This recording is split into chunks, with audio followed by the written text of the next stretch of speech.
So I've been playing a lot of indie games recently, and out of all the Derek Yu's, Jonathan Blows, and Edmund McMillans out there, there's one man whose games I've been finding the most fascinating. Not because their games have the tightest gameplay, or because they require insane outside-of-the-box thinking. Nah, none of that boring stuff.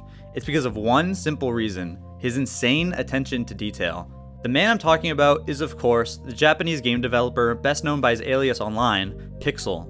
Now you might be thinking to yourself, well, yeah, of course Pixel's a great developer. He made Cave Story. It's only one of the most renowned indie games of all time. But this video isn't about Cave Story. So then you might think, okay, well then it's about Carol Blaster, Pixel's second and most recent commercial release, which came out over a decade after Cave Story did. But again, you'd be off the mark, because this video is not about Carol Blaster. Instead, there exists a game that I think represents Pixel's immense attention to detail more than either of his fully featured commercial releases. In fact, it's not just a single game, it's actually a duology of games: Pink Hour and Pink Heaven. At first glance, these games might seem a little bit familiar to you. If you played Carol Blaster in the past, which, let's be honest, most of you probably haven't, you'll immediately notice that Pink Hour and Pink Heaven have a striking resemblance to Carol Blaster. In fact, they have the same UI, the same characters, and even the same Contra-like run-and-gun gameplay. And that's because, for all intents and purposes, Pink Hour and Pink Heaven are demo versions of Carol Blaster. Hell, even when you beat the games, they redirect you to the Steam page where you can buy Carol Blaster. So if these games are just demos, what's even the point of talking about them?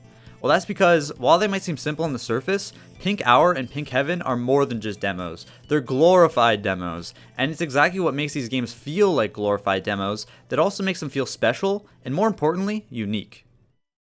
Pink Hour was the first of the two games to be released. When you start it up, you'll be greeted with a quick cutscene before being sent into the first and only level in the game, with your objective being to find and locate the lost document. Since Pink Hour is supposed to be a demo of Carol Blaster, you might expect it to showcase a level or maybe just part of a level from the full release, but actually it doesn't. Other than the level theme and a few minor obstacles that can also be found in the full game, the level you play in Pink Hour is completely original from anything in Carol Blaster. This was the first clue to me that this demo was actually something worth playing, even though I'd already played the full game. It isn't just some cobbled together fragment of Carol Blaster that was thrown together at the last minute as a marketing tactic. It's something that's clearly had a lot of hard work and thought put into it. As for the level itself, it's relatively short, and it isn't anything too special if you're familiar with the rest of Pixel's work. You make your way through the level, killing monsters and avoiding obstacles until you eventually find the document and kill the boss. After you kill the boss, the music cuts out and you get to have a relaxing walk to the end of the level. Pink Heaven is more of a continuation of what you get with Pink Hour. The game starts with a quick cutscene where you're launched out of your workplace and into heaven, where another completely original level begins. This time you're tasked with saving the shopkeeper, who is abducted by a UFO in broad daylight. The gameplay is exactly what you'd expect. Go through the level, kill the monsters, avoid the obstacles, and defeat the UFO. So on the surface, Pink Hour and Pink Heaven might seem like relatively normal demo games. Sure, they have levels that are unique from the base game, which is unexpected to be sure, but nothing too far from the ordinary. But actually, that isn't all these games have in store for you.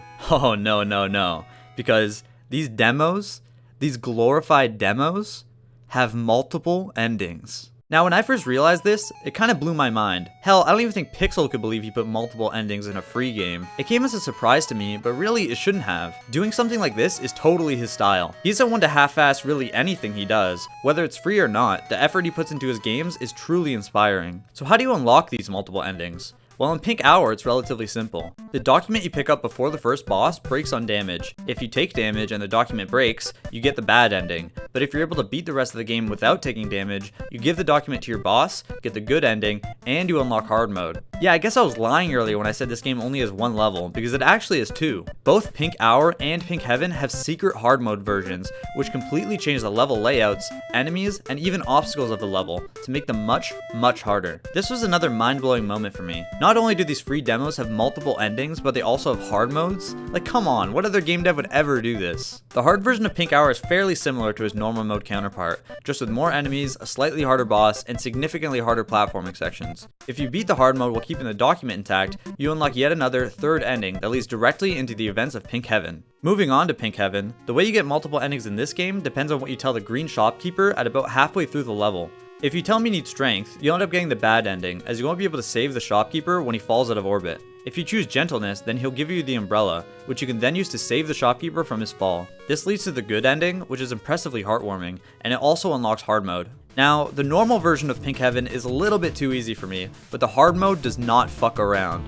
This level is brutal, it's long, it's pretty diverse in its choice of challenges, and it even has a jump scare. It really reminds me of the secret hell level from Cave Story, which, if you don't remember, is the point of the game where the metaphorical gloves get taken off and the game gets 3 times harder. At a certain point, it even starts to look like hell. Pixel definitely knew what he was doing when he made this one. If you're finally able to beat the hard mode of Pink Heaven, you don't get another ending, because as we should all know by this point, there's no story in hard mode. So that's about everything I had to say about Pink Hour and Pink Heaven. You know, for glorified demos, these games really have a lot to them. From multiple endings to hard modes to foreshadowing dialogue, there really isn't anything more you can ask for from a free game. So now that we're done talking about Pink Hour and Pink Heaven, you might be asking yourself, what was the point of this video? Is it just to circle jerk some Japanese game dev who hasn't even made a game in half a decade?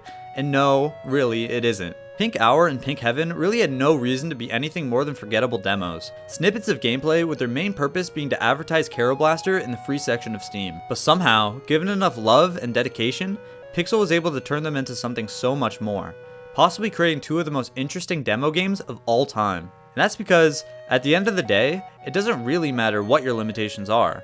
Anything, even something as insignificant as a game demo, can be turned into something special if given enough attention to detail.